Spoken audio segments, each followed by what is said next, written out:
السلام علیکم ورحمۃ اللہ وبرکاتہ۔ نحمدہ ونصلی ونسلم علی رسولہ الکریم وعلی آلہ واصحابہ اجمعین، اما بعد۔ علم نحو کی مختصر سی کتاب دراست النحو ہم پڑھ رہے ہیں۔ نمبر 24 دیکھیں۔ بسم اللہ الرحمن الرحیم۔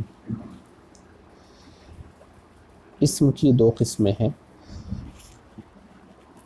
مذکر مؤنث۔ پیچھے بھی آپ پڑھ چکے ہیں، اسم کے دو قسمیں ہیں، تو وہ معین ہونے اور نہ ہونے کے اعتبار سے تھا کہ اس سے جو چیز سمجھی جا رہی ہے وہ معین ہے یا نہیں ہے، اس اعتبار سے۔ یہاں اس اعتبار سے دو قسمیں ہیں کہ جس چیز کے بارے میں ہم بول رہے ہیں وہ مرد ہے یا عورت ہے، مذکر ہے یا مؤنث ہے، میل ہے یا فیمیل ہے، یہ مطلب ہے۔ اسم کی دو قسمیں ہیں، مذکر مؤنث۔ مذکر، یہاں پریشان مت ہوئیے، پیچھے دو قسمیں گزری تھی پھر دو قسمیں آ گئی، ایسا آتے رہے گا۔ وہاں الگ بات ہوئی تھی، یہاں الگ بات ہے۔ وہاں یہ بات ہوئی تھی کہ معین ہے یا نہیں ہے، یہاں یہ بات ہو رہی کہ ہے کیا، میل ہے یا فیمیل ہے، مذکر ہے مؤنث ہے، نر ہے یا مادہ ہے، کیا ہے۔ اسم کی دو قسمیں ہیں، مذکر مؤنث۔ مذکر اس اسم کو کہتے ہیں جس میں علامت تانیث نہ ہو، جیسے رجل۔ اب یہاں پر آپ عام اعتبار سے مت سمجھیے کہ میل ہو تو مذکر، فیمیل ہو تو مؤنث، ایسا نہیں۔ یہاں ایک عربی انداز میں سمجھنا ہے، جو لفظ ہے اس لفظ میں علامت تانیث۔ علامت تانیث کیا ہے وہ آگے آپ کو بتائیں گے۔ علامت تانیث اگر نہیں ہے وہ رجل ہے، وہ مذکر ہے، یعنی اب اس کو مذکر ہی سمجھیں گے، اگرچہ وہ باہر حقیقتاً وہ مذکر نہ ہو، مؤنث ہی کیوں نہ ہو، لیکن استعمال میں ہم یہاں بات استعمال کی ہو رہی ہے کہ جب عربی لفظ ہم استعمال کریں گے، یوز کریں گے، تو اس کو ہم مذکر کے حساب سے استعمال کریں گے یا مؤنث کے حساب سے، وہ دیکھنا ہوتا ہے۔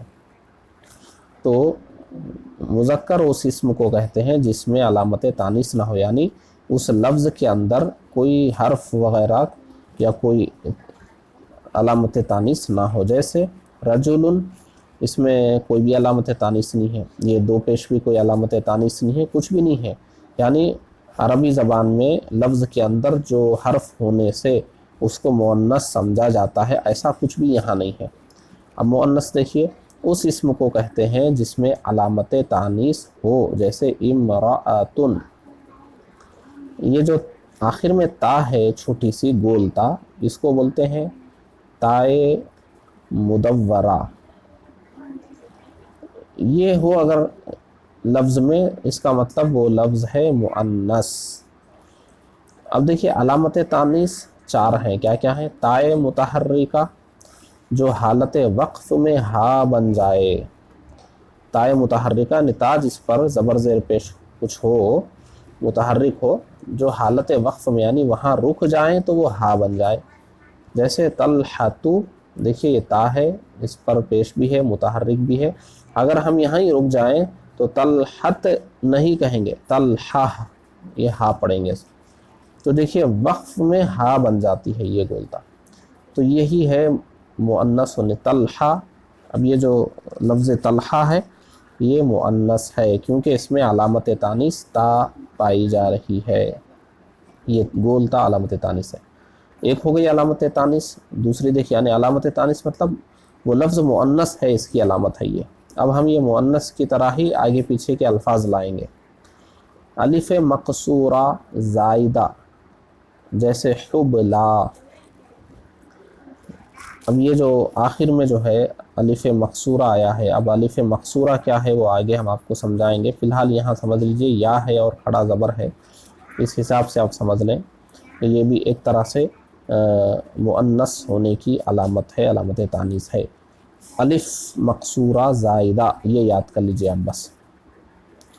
الف ممدودہ، جس کے بعد حمزہ زائدہ ہو، جیسے حمراء،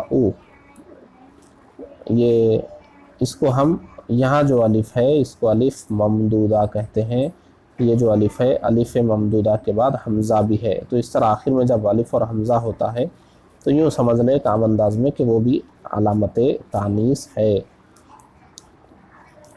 تو کوئی لفظ آپ کو اس طرح دکھے گا اس کے مؤنث ہونے کی علامت ہے۔ تو اب ہم یہ رجل کو مذکر کہیں گے، اس میں مذکر کیونکہ یہاں پر تا بھی نہیں ہے اور یہ اس طرح یا پر کھڑا زبر بھی نہیں ہے اور الف اور حمزہ بھی نہیں ہے، اس لیے اس میں مذکر۔ لیکن یہاں پر امرأۃن تا ہے اس لیے اس میں مؤنث ہے، یہاں پر دیکھیے یہ اس میں مؤنث ہے، یہاں الف کے بعد حمزہ یہ اس میں مؤنث ہے۔ فی الحال اتنا ہی سمجھ لیں کافی ہے۔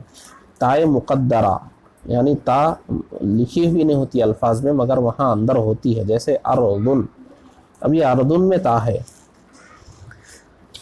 کیسے تا ہے کہ اصل میں ارضتن تھا، تو ارضتن تھا یہ اصل میں، یہ تا کو ہم نے چھوڑ دیا کہ اس کو ہم نہیں بولیں گے، تا کو ہٹا دیں گے، ارضن بولیں گے، لیکن حقیقتاً وہ تا وہاں تھی، اس لیے یہ تا ہٹنے کے بعد بھی مؤنث ہی ہے، تو اس میں علامت تانیث چھپی ہوئی ہے، موجود ہے۔ اردن علامت تانیث چھپی ہوئی، آپ کہیں گے رجل میں بھی ہو سکتا چھپی ہوئی ہے، تو ایسا نہیں ہوتا ہے۔ جب رجل سے دوسرے الفاظ بنائیں گے تو وہاں پر تا نہیں آئے گی، جیسے رجل کو آپ رجیل کریں گے تو وہاں پر تا نہیں آئی، لیکن یہ ارزن ہے، اس کو آپ کیا کریں گے، تصغیر بنائیں گے تو اریزن نہیں ہوگی، اریزاتن۔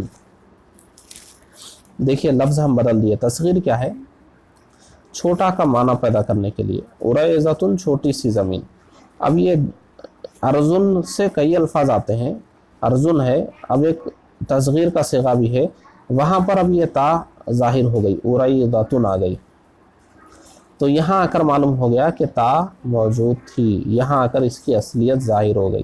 لیکن رجلن میں ایسا نہیں ہوتا، رجلن کی تصغیر لائیں گے تو رجیلن، تا وہاں پر نہیں آئی، اس کا مطلب ہے نہیں، وہاں ہوگی تو کہیں نہ کہیں ظاہر ہوگی، ارزن میں تھی آگے کہیں ظاہر ہو گئی۔ تو اب یہ کہاں ہے کہاں نہیں ہے، یہ آپ کو جب آپ تھوڑا سا عربی زبان میں آگے بڑھیں گے، تھوڑی صلاحیت بنے گی، خود بخود معلوم ہو جائے گا، ابھی پریشان ہونے کی ضرورت نہیں ہے۔ تو ارزن کی تصغیر اریزاتن ہے، اور تصغیر میں اسم کے سب حروف ظاہر ہو جاتے ہیں۔ دیکھیے ارزن بولیں گے، اس میں تا کو آپ نہ بولیے چلے گا، لیکن تصغیر میں آپ کو اریزن بولیں گے نہیں چلے گا، پورے حروف بولنا پڑے گا، اریزاتن، تو یہاں پورے حروف سامنے آ جاتے ہیں، تو یہاں معلوم ہو گیا کہ تا ہے، اس کا مطلب یہاں پر بھی تا ہے، تو تائے مقدرہ نے تا جو پوشیدہ ہے۔ تو اب اس میں آپ کو یاد کرنا یہ ہے کہ اسم کی دو قسمیں ہیں، مذکر مؤنث، مذکر کی تعریف، مؤنث کی تعریف، علامت تانیث 4 ہیں، یہ پورے الفاظ آپ کو یاد کر لینا۔